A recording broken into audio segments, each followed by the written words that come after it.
Hey everyone, welcome back to another action figure review, and today we are going to be looking at Dungeons and Dragons, and this is the Hasbro Dungeons and Dragons line as opposed to the NECA one, which I had reviewed previously. These are based on, well, the one on the right, the white one, is based on the Honor Among Thieves movie, whereas the brown one on the left is based on just, Dungeons and Dragons, paper and pencil, tabletop games. These are the Owlbears, and as the name suggests, they are half bear, half owl, and slightly different than Owlbear Pig, which is half owl, half bear, half pig. Al Gore can tell you all about Owlbear Pig. He's closely related to Man-Bear Pig. Anyway, the one on the right, they're both subtitled under Golden Archive. And, of course, like I said, the one on the right is Honor Among Thieves, actually appears in the Honor Among Thieves movie, which I would recommend if you're a D&D fan. I thought it was a really good movie. And then the one on the left is just your typical monster manual Owlbear. They do have a couple of other figures that I'm interested in purchasing at some point. A Displacer Beast and a Beholder. Not just any Beholders, specifically Xanathar, who was the main villain of the Eye of the Beholder video game from back in the day. So that's kind of cool. And I would like to get those at some point, but I'm waiting for a price drop. These two were actually $44.99 when they were released, but I was able to get them for more than half off because I waited. I played the waiting game, and eventually they went up on clearance and on Hasbro Pulse, so I picked them up then. And I'm glad I did. They're both pretty decent figures. I wouldn't say they were worth 45 pounds, so that's why I waited. The same with the Displacer Beast and the Beholder. They're both, like the Displacer Beast I think is $39.99 and the Beholder is $49.99. I'm going to wait for them to both drop before I pull the trigger on those. But they both look cool too, so I'm looking forward to picking those up at some point and reviewing them. But today I'll be doing the Owlbears. I'm going to do them together because they're essentially the same. They're only slightly different in the color, obviously, and the head sculpts are a little bit different. So, as you can see, this one's kind of like weird in the torso area. That's because out of the box they come with their chest piece removed like this. So I figured I would just show you how it snaps into place on camera. I've already done it with the white Owlbear, which is also known as Doric, because that's the character in the film. Doric is a druid, and druids are capable of shifting into animal forms, although an owlbear is unusual, since owlbears in D&D are pretty dangerous and powerful. Allowing your druid to shift into an owlbear form would be kind of like game breaking a little bit. But for a movie, for the purpose of a movie, it's perfectly fine, I would say. So yeah, Doric can transform into an owlbear. So we'll be taking a look at the boxes first because they're both different. So let's get these figures out of the way. And these are heavy figures, by the way. They're very solid. Like if you threw this at someone, you could probably give them a concussion. That's how heavy they are. So let's get these figures out of the way. And first we will take a look at the Doric box. So, as you can see, it's got the Golden Archive, Owlbear / Doric, and it only comes with the Owlbear form. The Doric figure is sold separately, as you might have guessed. Honor Among Thieves, Dungeons and Dragons. Comes with everything you see here, plus 2 extra hands. And there's a nice artwork of Doric in owlbear form being attacked by a man in armor and a sword. Dungeons and Dragons, Honor Among Thieves. There's the D&D, the ampersand for the Dungeons, the and part of Dungeons and Dragons. And then you have, again, Doric, Owlbear, Doric. Legalese on the bottom. And then here you have a little quick blurb about Doric in several different languages. The QR code. And then on the back you have 9 inches in height, 7.7 inches wide. Pretty big figure.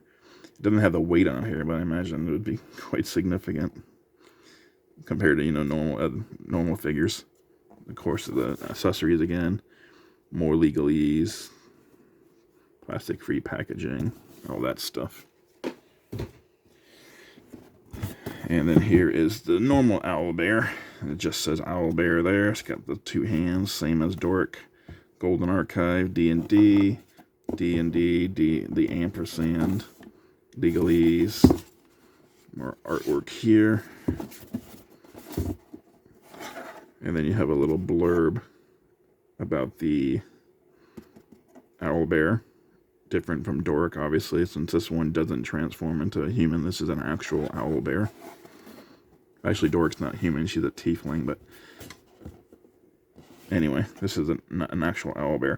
Okay, this one says 8.6. And Doric's is 9. So she's a little bit bigger. And they got more legalese on the bottom. And that's the boxes. And let's take a look at Doric the Owlbear first. And Doric is a white Owlbear, as you can see. And she's got some nice bright blue eyes. There's the black beak and the white tongue, or the pink tongue.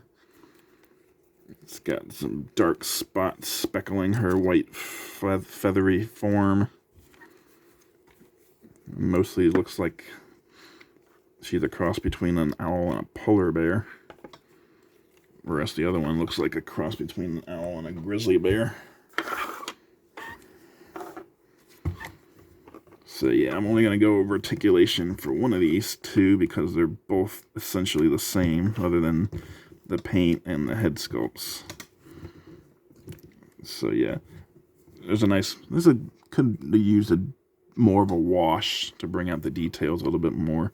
The dark spots are nice, but the light spots like around here and the lower legs could have benefited from a wash to bring out that detail a little bit more. And yeah, these are solid, heavy figures. So, like, if you want to know how heavy these are, if you have the Diamond Select Juggernaut, which is a big, bulky, heavy figure as well, this is kind of a similar weight. So, going over articulation, the Owlbear has its head is attached to a neck piece, and both move independently of each other. So you can get them to look that far forward, and then you can tilt the head up like about that far on its own, and then you can slide it back even further on the neck joint to get even more up on it. And the head piece does exorcist, the neck piece not so much. And you get a little bit of tilt there. Yeah. The beak does not close. The arm can go all the way around. And it does have a butterfly joint. Interesting. This piece here is attached to the joint, so it's floppy, it gets out of the way. And the ridged feathers on the side are also kind of a little bit floppy, but they're still, like, these pieces are hard, but this piece right here is a little floppy. Like, you could snatch it behind there pretty easily and whatnot. Let's see. No bicep cut. She does have a single joint at the elbow. It can go up about that far, move in and out. You're not going to get a whole lot. If you move the arm that way, you can get all the way, we can get it bent all the way down. But you gotta have to get that piece out of the way in order to get the full articulation in that direction. You can't get up further than that on the other side. And then the hand has a horizontal hinge. It's got nice black painted talons and pads, pads on the inside. Let's see, the waist has a little bit of a diaphragm cut. So it's a little bit lower, more like a waist cut. But it serves the same purpose. You can slide it back or forward. Then the legs can kick out pretty far, actually. In fact, let's see. Yeah, you can almost do the Van Damme with the owlbear. But they got a pretty good groove in there, so you can get a lot of range of motion out of them. They can kick up pretty much all the way forward. So that's pretty high for a owlbear. And you can kick out pretty well too. It's a single joint on the knee, just like on the arm, on the elbow, and you can hinge it around just like that. Again, no thigh cut, just like there's no bicep cut on the top. And then the feet, you can hinge them forward, not that far. Can't really hinge them back because of that kind of gets in the way. Yeah, but they do have a little bit of rocker there, and there are peg holes on the bottom, because if you want to pose the owlbear standing, you're probably going to need a stand of some sort, just because of the weight. It's a very heavy figure, so it'll probably be difficult to stand it. Maybe not. But because it's also a bear, you can have it down on the ground, and because of the range of the neck, you can have it looking straight up, which I think is really cool. So that would be the ideal display position, in my opinion. Now, the owlbears do come with an extra set of hands. They got these claw hands here, and those come off, and you can add in these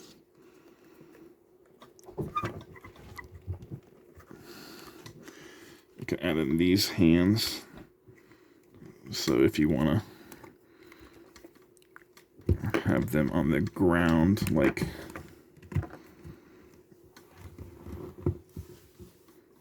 that, gives them more stability, since it's a flat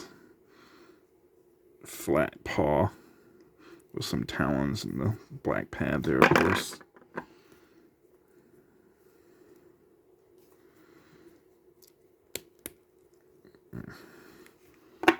So that gives you a little extra stability if you want to pose it in a crouched down position like that.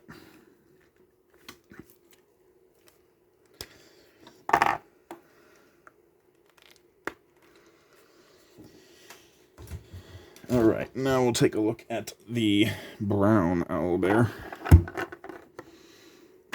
And I can show you. Well, first of all, I'll let you see the accessories, the extra set of paws, same exact as the previous owlbear, Doric.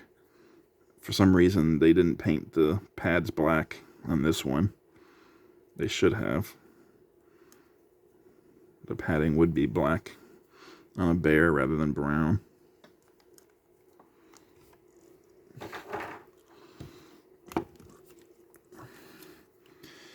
But, like I said, this one's got a slightly different head sculpt. As you can see, it's got the yellow beak with the red tongue on the inside, darker darker pupils with kind of like a brownish eyeball inside there. It's got gold and white and dark brown feathers around the face, and then kind of blends into a brown in the back there, and then it blends again into more darker brown for some reason. It goes dark, light, dark again. Kind of weird. Same exact articulation as Doric, so we're not going to go over that here. Pretty much exactly the same as Doric, just brown. Got a little bit better of a wash on it. Actually, I don't even think it's a wash. I think it's just because it's darker. The detail stands out more. All right. Difference in this one, I will put the chest piece on. Like I already showed you with Doric, I already had Doric set up. So this is the back piece. Just kind of slides under here. Just want to make sure you get it up under the neck. And then you can snap it into place in the hole in the back there. And you can slide the neck out of the way again so you can get this piece on, the chest piece here. Just gotta slide it up under there. Get that peg in the hole lined up properly. Yeah, doesn't want to get up under there. Yeah.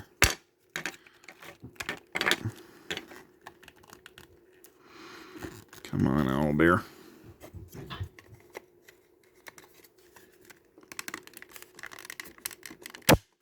There we go. And it just snaps in. And that's that. And Doric comes the same way with the chest piece removed. You have to take it, put it together yourself. And of course, just like Doric, slightly different chest piece color. So is this one. This Owlbear has the lighter yellow gold or whatever. And the brown. And more darker brown in the back.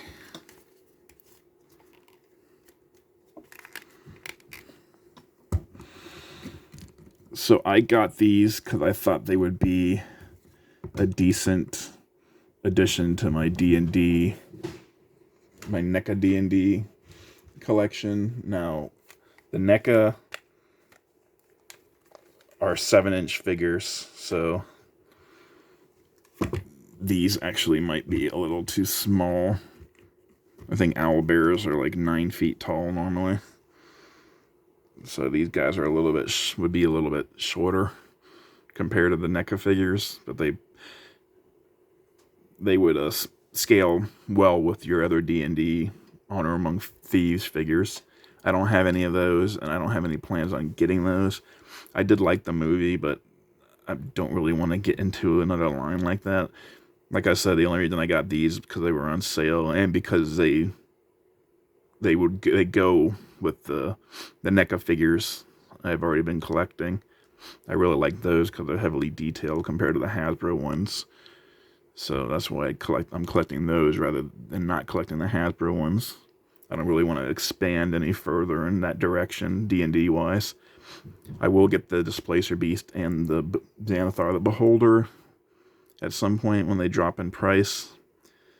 Judging by the lack of sales, I would guess you could say, with the D&D, Hasbro D&D figures, and the fact that they've already sold off, well, not sold off, but gave the rights to Super 7, and Super 7 is now doing ultimate versions of the same figures that Hasbro just released. I don't know how well that's going to do, because the Hasbro figures didn't do that well. I don't think Hasbro will be making any more of these, unfortunately. It would have been nice if they had gotten into more of the monsters. The monster manual were really lacking a decent amount of D&D monster action figures.